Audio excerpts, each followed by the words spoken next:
The before lecture chant is on the front page of your chant book.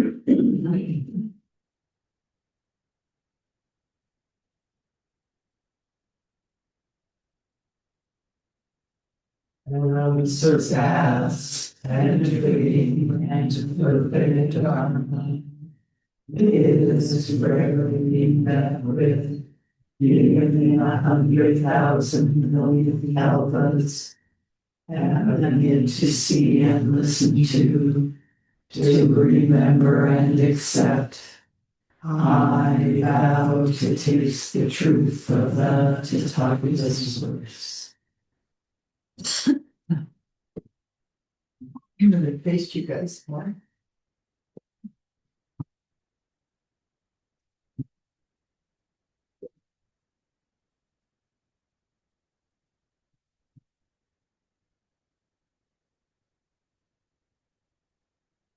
Something about the light this today, but just in this time, it feels so clear.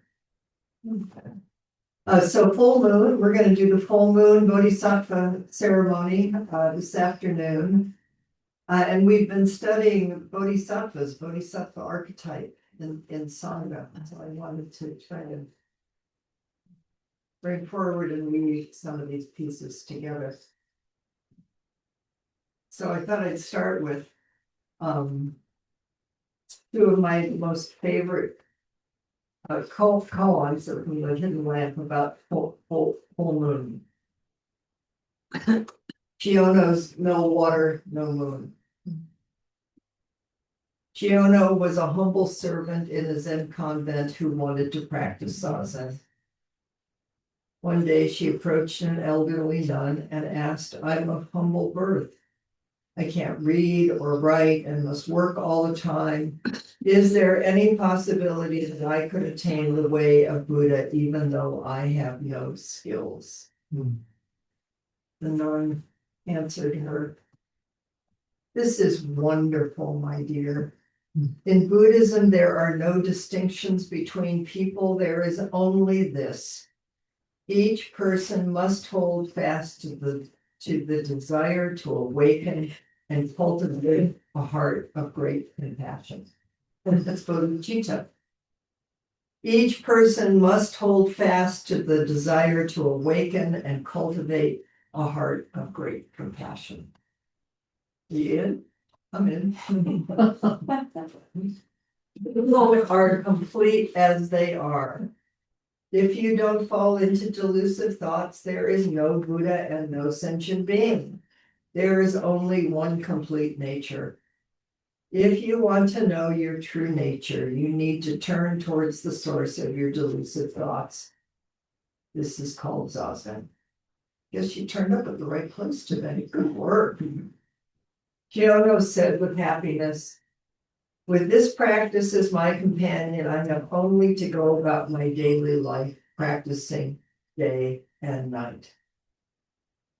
After months of wholehearted practice, she went out on a full night to draw some water from the well. The bottom of her old bucket, held together by bamboo strips, suddenly gave way, and the reflection of the moon vanished with the water. When she saw this, she attained great realization. She woke up, and her poem was this: "With this and that, I tried to keep the bucket together, and then the bottom fell out. Where water does not collect, the moon does not dwell." And then there's a second koan.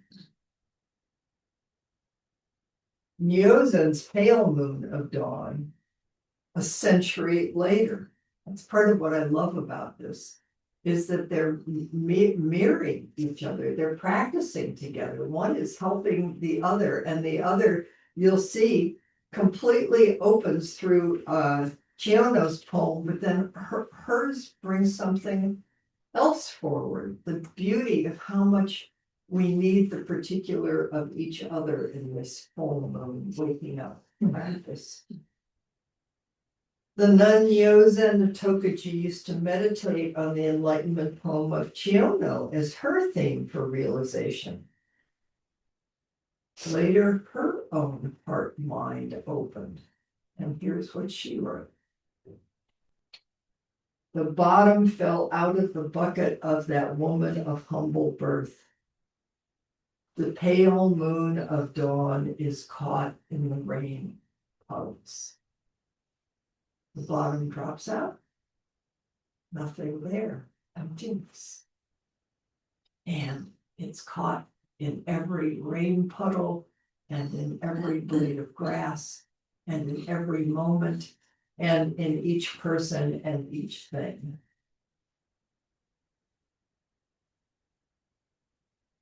This is what bodhisattvas know.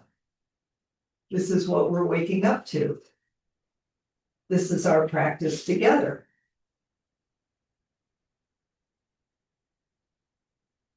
Dogen wrote a fascicle called The Moon. I wanted to bring forward some of the images and language. It's called Tsuki, Tsuki.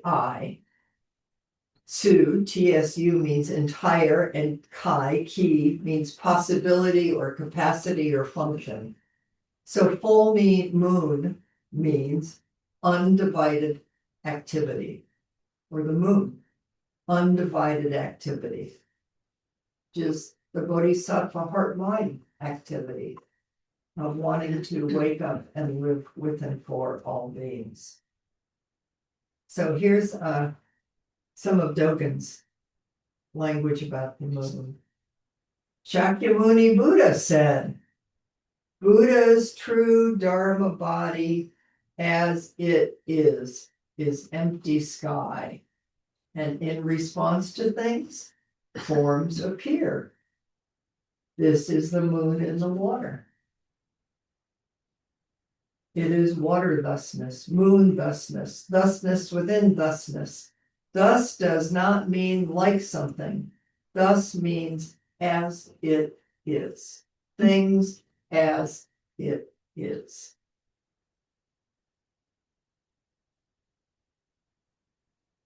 Because it is Buddha's true Dharma body, the entire earth, the entire universe, all phenomena and all appearances are empty sky.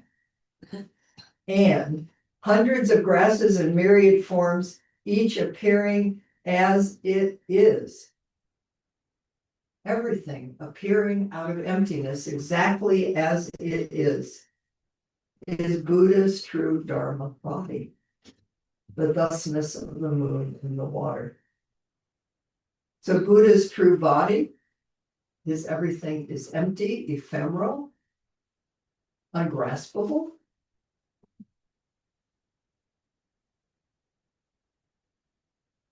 And arising moment by moment. Just like Chiono and Yogen, arising out of across time and space, awakening and encouraging each other to wake up together. And ancient Buddha said, a single mind is all things. All things are a single mind. Thus, mind is all things and all things are mind. And since mind is the moon, since mind is the moon is the moon. Since mind, which is all things, is completely moon, the all-inclusive world is the all-inclusive moon. The entire body is entire moon. Our body, mind, and environments are also within the moon. The coming and going of birth and death is also moon. The entire world in the 10 directions is the up and down, the left and right of the moon. You can't go wrong. It's all the moon. Everyday activity at this moment is hundreds of grasses brilliant in the moon. The mind of ancestors brilliant in the moon. Things. The timelessness of the present moment. Each phase of the moon is the entire moon. Sometimes it's there and you can see it. Sometimes it's gone, sometimes it's a little waiting sliver or a waxing sliver. Which is the right moon? Did the moon get it right? Did you get it? It's all moving and changing and ephemeral. What an amazing just practice Zazen. So what is this Zazen practice? This full moon Zazen practice? Did you get it right? I'm going to read you a little bit about what Suzuki Roshi has to say.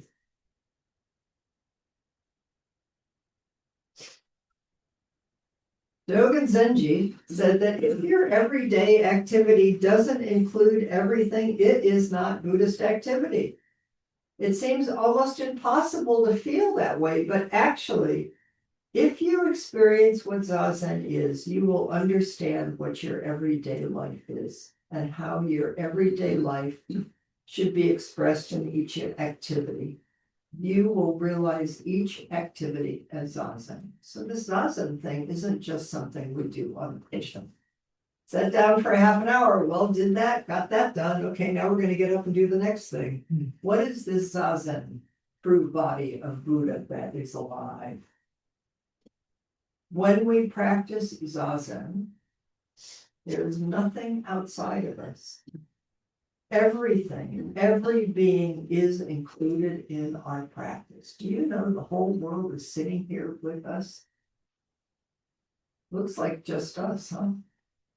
The entire world, past, present, future, all the things that are happening that we think are out there, and all the harm and all the beauty, it's all right here, breathing in and breathing out. Because there is just one whole being. There is no you and no objective world. The objective world and the subjective world are one and the same in our practice.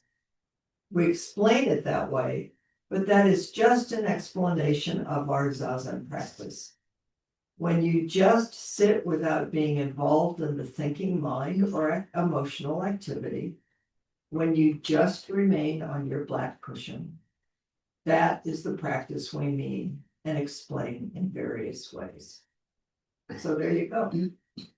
Just sit without being involved in thinking mind. It does not say thinking mind is going to stop. Just notice how engaged you are getting in it and your emotional activity. Sensations, feelings arise. You're alive. For one, you should be grateful. Comfortable, uncomfortable, like, don't like.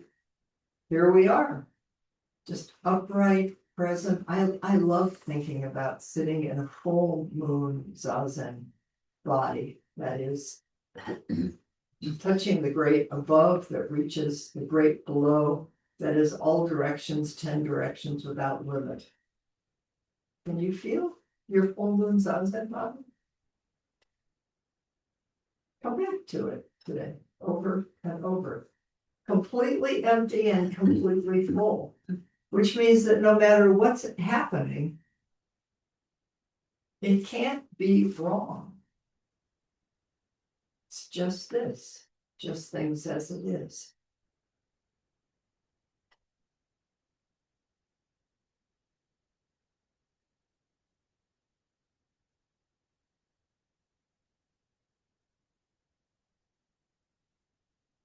Part of what we'll do later this afternoon is we'll take the precepts.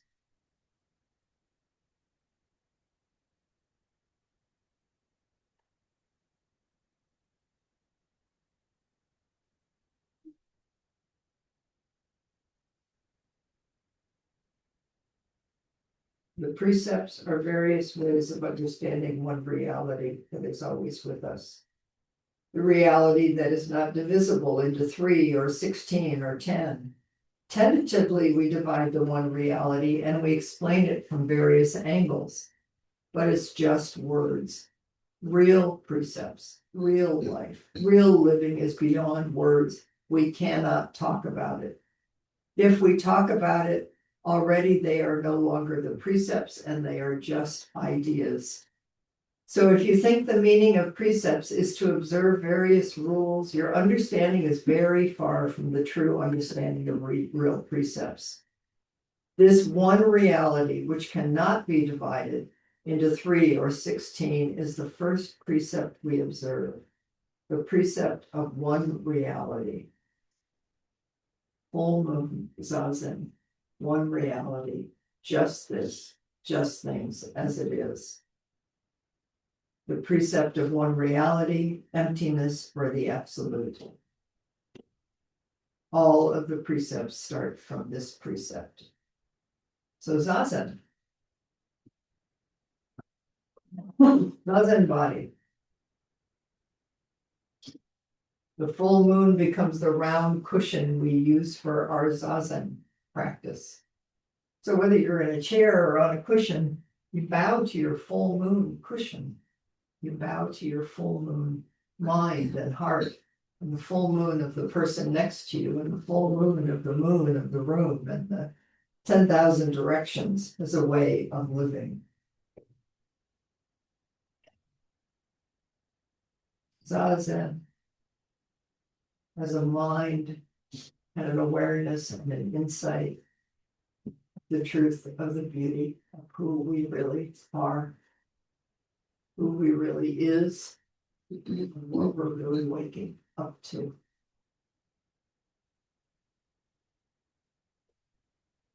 Okay, there's another fascicle. The Bodhisattva's 4 methods of guidance.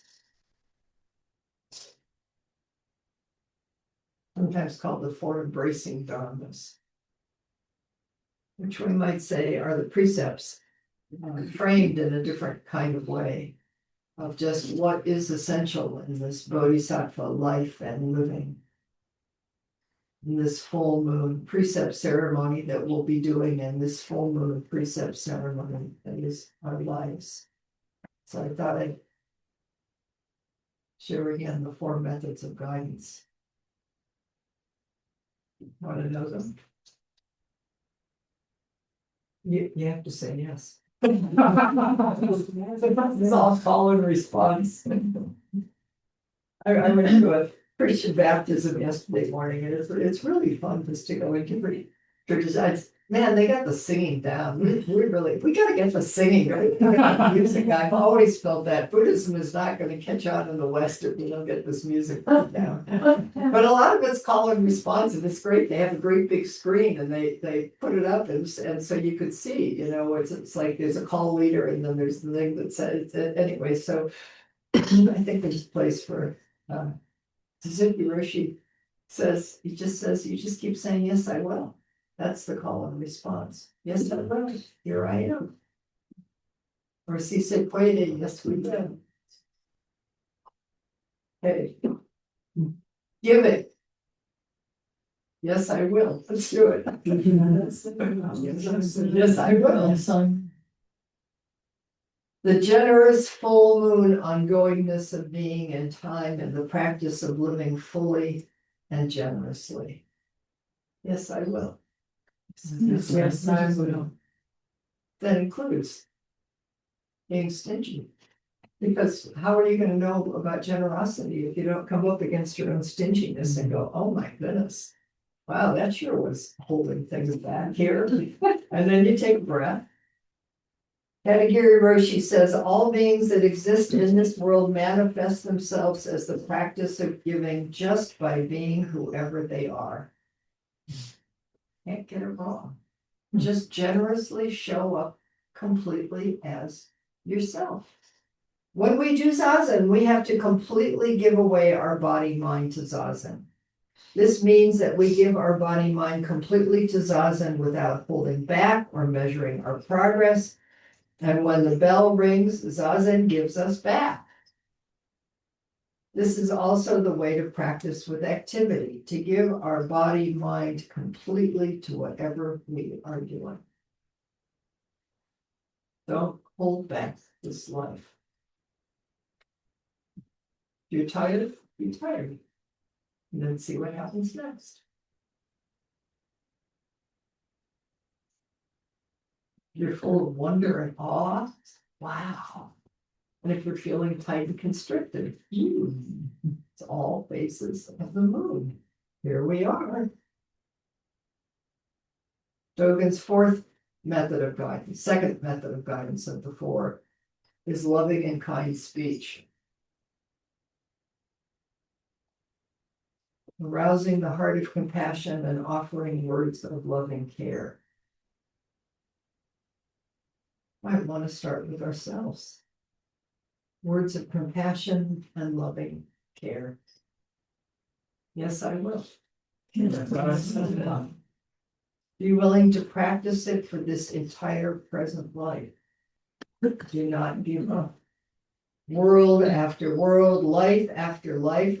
See what you got yourself into. Know that kind speech arises from kind heart, and kind heart from the seed of compassionate heart. Kind and loving speech includes forgiveness. Somebody was talking about that this morning. Forgiveness is such kind speech. As generosity and giving at the center of it. This full mode practice, all inclusive.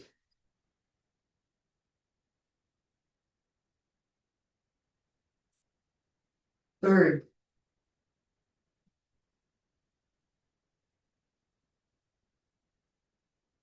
guidance, bodhisattva practice, beneficial action.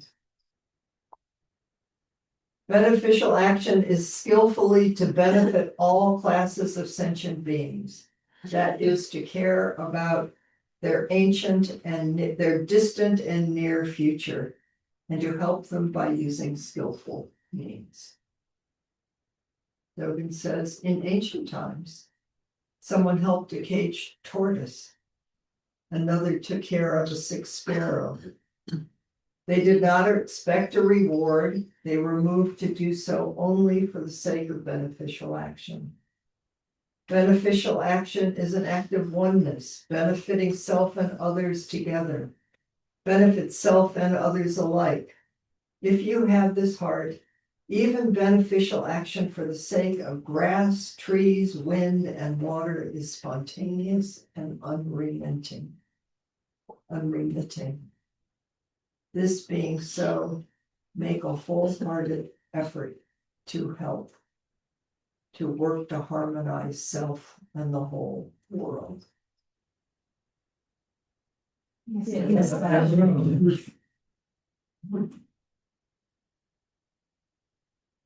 Fourth, commentaries say is the deepest. Of course, they're all completely interrelated.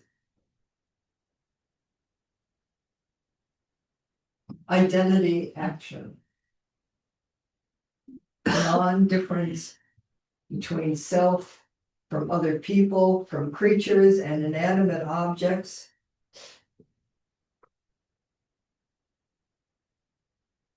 The direct recognition that this here and now is the world, and it includes everything and the three times. Just this. We don't have to get all tripped out about worrying about the future or regrets about the past. I mean, regrets are good if they help wake us up, and thinking about the future is good, but then just here, just this full moon body, heart, mind. Non-difference from self and all things is the natural order of things. It's actually just the truth of it. It's amazing how confused we all are, isn't it?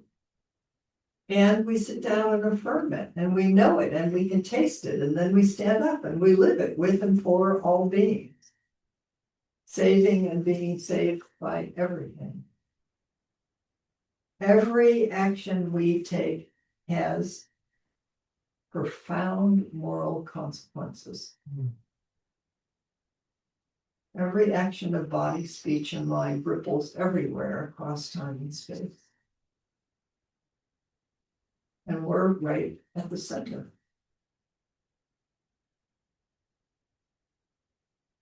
Continuous practice. Action means right form, dignity, correct manner. This means that you cause yourself to be an identity with others after causing others to be an identity with you.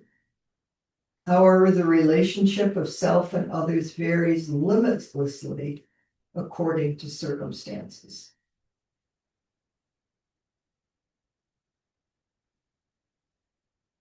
The relationship of self and others varies limitlessly according to circumstances. I just have this great feeling of you're looking a bit like a waning moon this morning.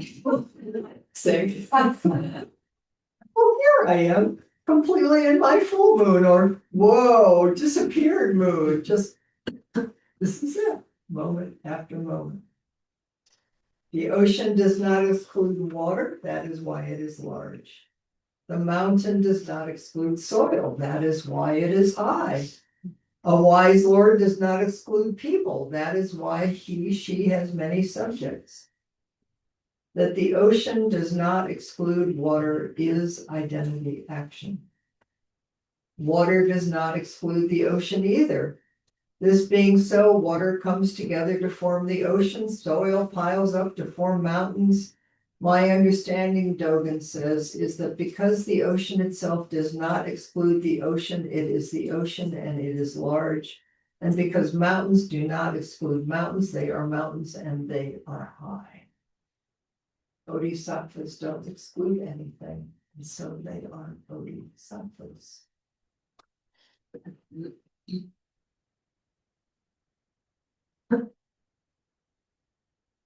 Bodhisattvas realize that everything is not two and brings forth the great heart of compassion, which has the deepest concern for the happiness and well-being of all things.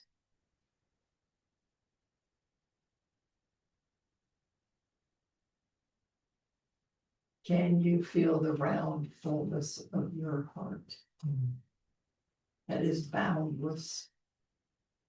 That wasn't a rhetorical question. I was asking you to feel it. Can you feel the round fullness of your breath in your belly? Breathing and being breathed by the entire world.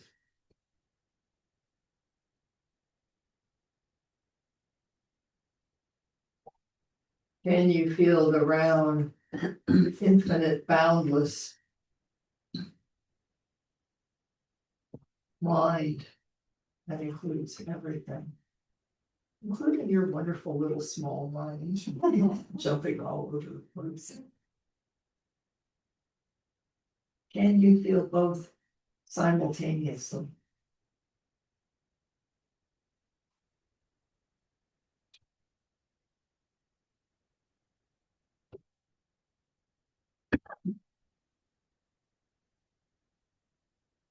Can you feel yourself sitting on this earth along with all beings, across time and space? Just this, things as it is, this particular Dharma position.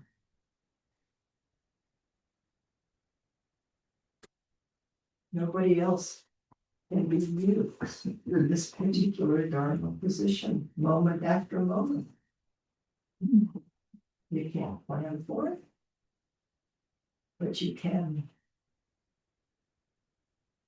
prepare for it. That's what we do on a day like today. We have absolutely no idea what the world is going to bring next, or what it's going to ask of us, or what it is asking of us.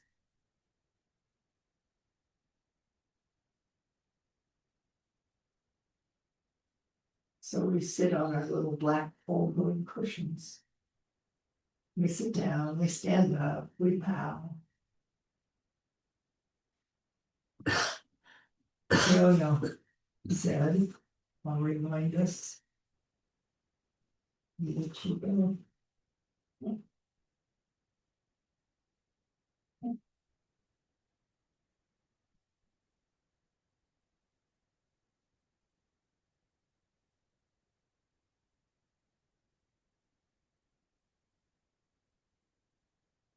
With this practice as my companion, I have only to go about my daily life, practicing day and night.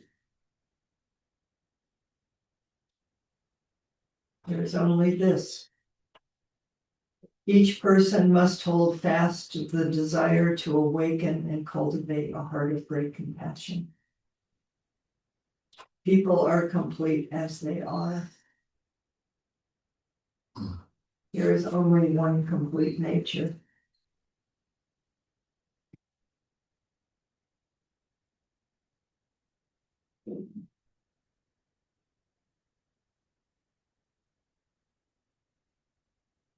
Jonah went out on a full moon night to draw some water from the well. The bottom of her old bucket, held together by bamboo strips, suddenly gave way, and the reflection of the moon vanished in the water. With this and that, I tried to keep the bucket together, and then the bottom fell out. Where water does not collect, the moon does not dwell. I just realized one of the reasons I love this poem is because it's what happens when you give birth is your water breaks. The complete bottom of the bucket, and everybody's been holding it all together, and this thing that's cooking inside of all of us all the time, no matter whether you've given birth or whatever, is it's happening, it's cooking, and then all of a sudden it's like water breaks, and the whole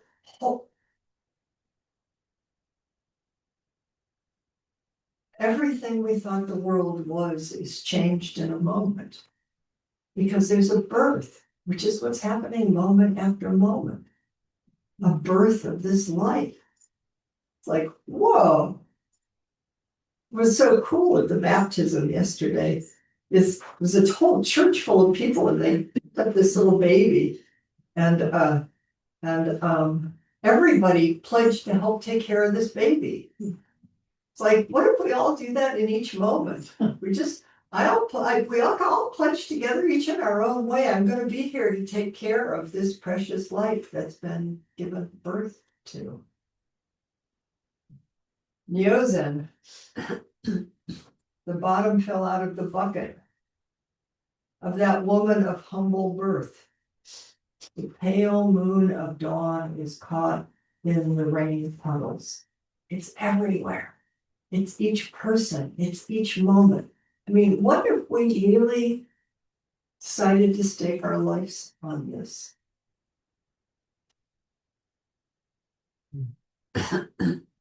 Yes, I will. Yes, that's what we're going to do again this afternoon. Trapped. Yep, you're already trapped. Waking up in it. We are being called to cultivate this great love of the Bodhisattva and selfless compassion for everything, for animate and inanimate objects, for all creatures, without indulging in our feelings of weariness or fear. Doesn't mean weariness and fear doesn't arise. Just bow. Parents get tired. Raising a bodhisattva, Instead, we're being asked to bring forth that great courage of the bodhisattva spirit, which is none other than practicing what is right in front of us without turning away.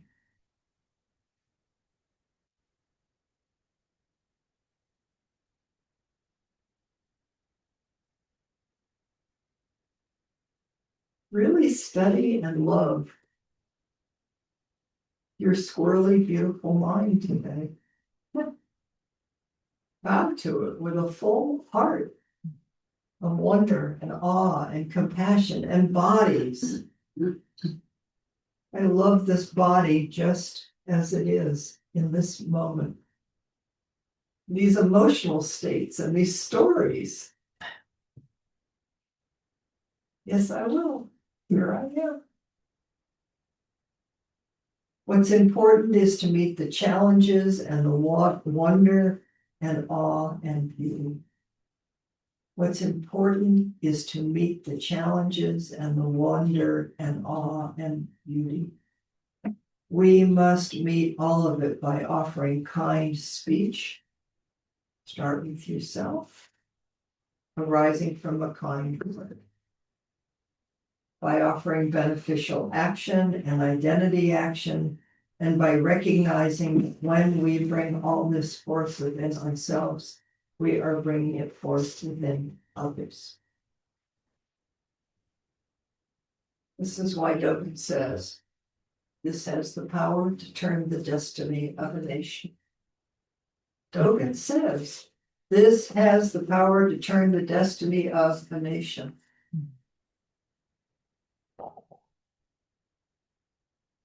Our nation could use a little help.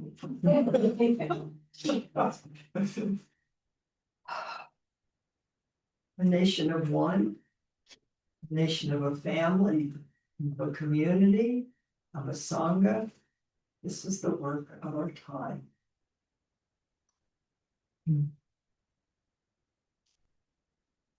And all you have to do today is just keep bowing to that little round full moon cushion chair that you're on. Keep bowing. When you bow, bow to the cushion, bow to the room, bow to the person next to you, bow to the Buddha. Maybe when we go outside and do walking meditation, along the way, stop and bow to a plant, or bow to, are they out there, the sheep and the. And you pass people on the path today. Don't keep your eyes. We're not doing social eye exchange, but just to stop and bow when you pass each other. Maybe when you go to the snack table, bow to all the good yummy stuff. You guys can bow to whatever is in your homes.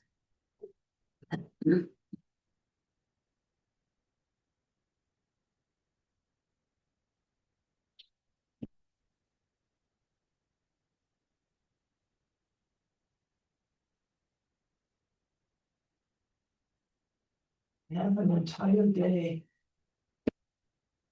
Just things as it is.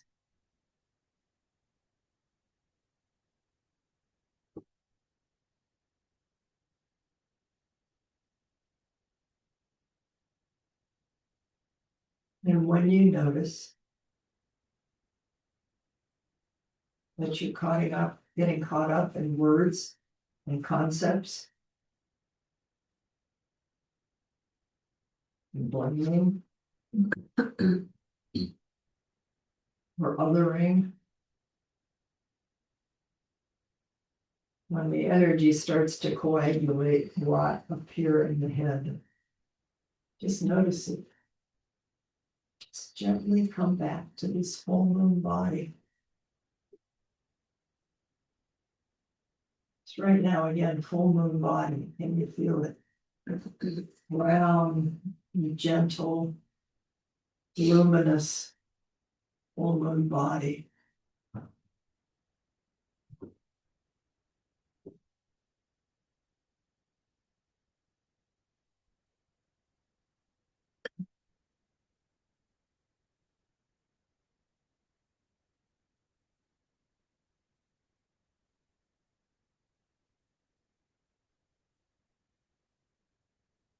Thusness does not mean like something. Thusness thus means as it is. Right now, full moon body, as it is. This particular Dharma position, this particular body, heart, and mind, just here as it is.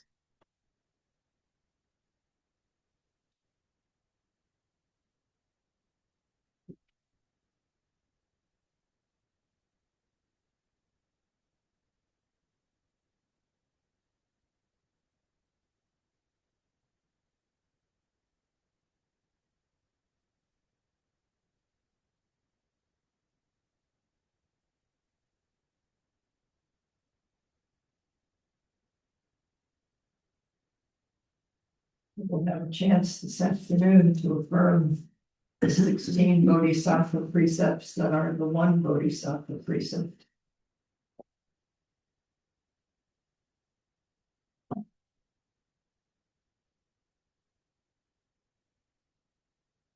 Then the bodhisattva vows. Beings are numberless. I vow to save them. Delusions are inexhaustible. I vow to end them. Dharma grace are boundless. I vow to enter them. Buddha's ways is unsurpassable. I vow to become it. Yes, I will. Let's see. Yes, I will. Yes, I will. Or just because we say. Yes, I